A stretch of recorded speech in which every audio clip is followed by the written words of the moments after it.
কি করছো? মোজাও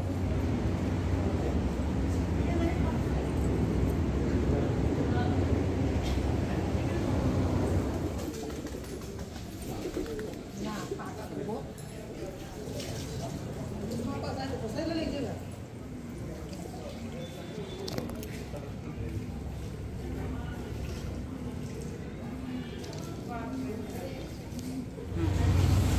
কিন্তু এটা ভাত কোনটা দাও?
ইনি হচ্ছেন দক্ষিণাকালী কল্যাণেশ্বরী।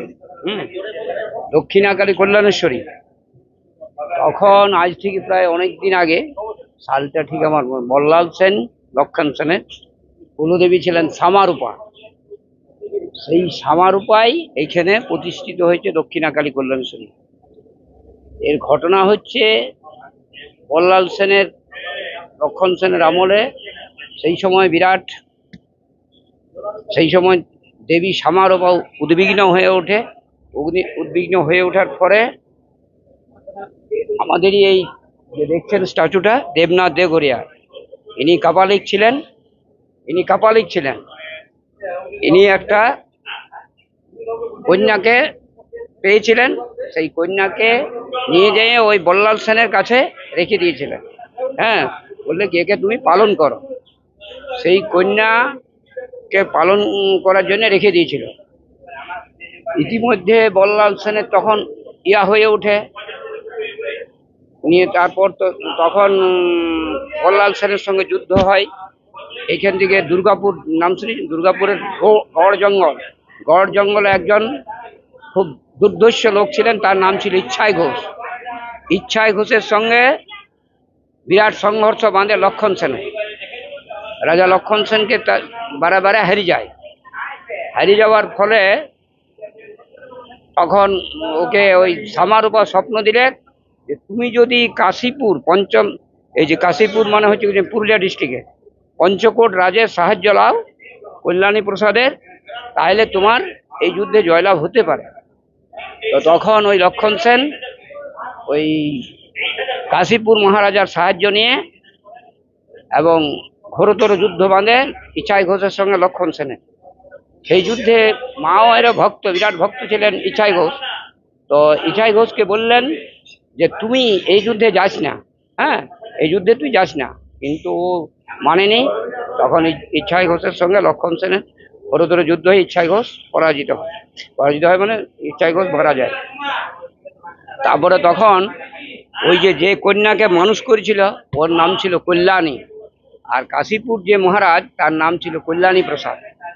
তো বললে যে আমার শর্ত হলো যে কল্যাণী প্রসাদের সঙ্গে এই কল্যাণীর বিবাহ দিতে হবে। তো যাই হোক, তখন মা বলে দিলে, ওকে শিখান দিলে কল্যাণীকে যে তুই যখন তোর বাবা বলবে যে যৌতুক স্বরূপ তুমি কি নেবি, তো যৌতুক স্বরূপ বললে যে তুই খালি নীল ঘুড়ি নিবি, নীল ঘুড়িটা বলবি, আর কিচ্ছু তো সেই সময় কাপালিক যায়, বলে যে এতদিনে তো তোমার কন্যা মানুষ হয়ে গেছে, তাহলে আমি ওকে নিয়ে যাবো। তাহলে হ্যাঁ, তখন ওই লক্ষণ সেনের সঙ্গে এই কল্যাণী প্রসাদের সঙ্গে কল্যাণীর বিবাহ হওয়ার পরে ওই যে গৌড় জঙ্গল হয়ে বললে নীলঘুড়ির সাহায্যে আমাকে নিয়ে যাবে।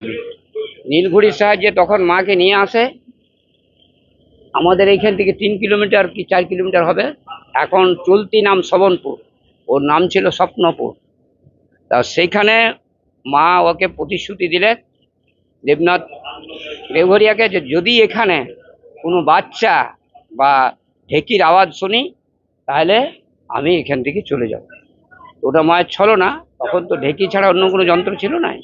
আর বাচ্চার তো কান্না হবে কি, সেই বাচ্চার কান্না এবং ঢেকির আওয়াজ শুনে মা চলে আসে এই জঙ্গলে। তখন এখানে নদী তো বাঁধা ছিল না, তখন সেই থেকে এখানে চলে আসে। চলে আসার পরে আবার ওখানে একটা ঘটনা হচ্ছে, এখানে একটা পুরনো কল্যাণ শৈলী এখন আছে, ওটার নাম হচ্ছে দীঘহারি, মানে মা দীঘহারা হয়ে বসে দিয়েছিল, এখনো আছে, মন্দিরের চিহ্ন আছে, তাইও আছে। সেই দীঘহারি এখন এখনো প্রচলিত আছে। তারপরে হয়, এরপরে যখন মায়ের শর্ত হচ্ছে যে দেওঘরিয়ার সঙ্গে শর্ত হলো যে তোর বংশধর যতদিন বেঁচে থাকবে ততদিন আমি মানে পূজা আমি বংশধররা যদি একটা বেলপাতা দেয় তাতেই আমি সন্তুষ্ট। সেই থেকে প্রতিশ্রুতি হলো। তারপরে মায়ের অনেকগুলো ঘটনা আছে, যেমন এখানে শাবল গাদার একটা বিবরণ। শাবল গাদার বিবরণটা হচ্ছে যে ইংরেজরা তখন এখান থেকে পাথর নিয়ে যাচ্ছে, সেই পাথর নিয়ে যাওয়ার জন্যে ইংরেজকে বারণ করলেন মা, যে এখান থেকে তুই পাথর নিয়ে যাস না। ওরা শুনে না, ফিরিঙ্গি তো, বললো যে না। নিয়ে যাওয়ার ফলে এমন ঝড় আসার ফলে কি হলো, সব লেবার টেবার সব পালিয়ে গেল। শাবলটা গাদাই ছিল, এতদিনে পর্যন্ত গাদাই ছিল, শাবলটা গাদা ছিল, নিয়ে চলে গেল। তখন সাহেব এসে পূজা দিলে, তখন তার মুখ থেকে রক্ত উঠলো, বলে না আমি তোকে নিয়ে নিয়েছি। সেই থেকে এখানে কেউ আর পাথর নিয়ে যায়নি। এটা একটা ঘটনা হলো। এবারে সাকার বিবরণ, ওই যে এখান থেকে পাঁচ পদ্ম বলে একটা জায়গা আছে, ওখানে বাঁকুড়ার বিষ্ণুপুরের একজন শাখারি তখন এখানে জঙ্গল ছিল, তো একটা কন্যা এমনি মানে মেয়েরূপী কন্যা ঘুরে বেড়াচ্ছে, বুঝে মা বুঝে আমি শাখা পরবো। তো বুঝে এখানে কেউ নাই মা, কি করে তুমি শাখা পরবে? তো বলছে ঠিক আছে। বুঝে বেলা ডুবে গেল, বুঝে আমি যতক্ষণ না শাখা পড়ি তখন বেলা ডুবে। তো মাকে শাখা পড়লি দেখছি ওয়াক কাণ্ড, একটু হাতে পদ্ম ইয়া। বলছে আমি মূল্য কোথায় পাবো মা? বলছে এখান থেকে চলে যা। তুমি কবে থেকে মন্দিরে আছো? আমি 2-3 বছর মন্দিরে কি করে আসলে? ওর বাবার সঙ্গে। বাবা কত বছর আছে? বাবার নাম কি? রাজীব মালাকার।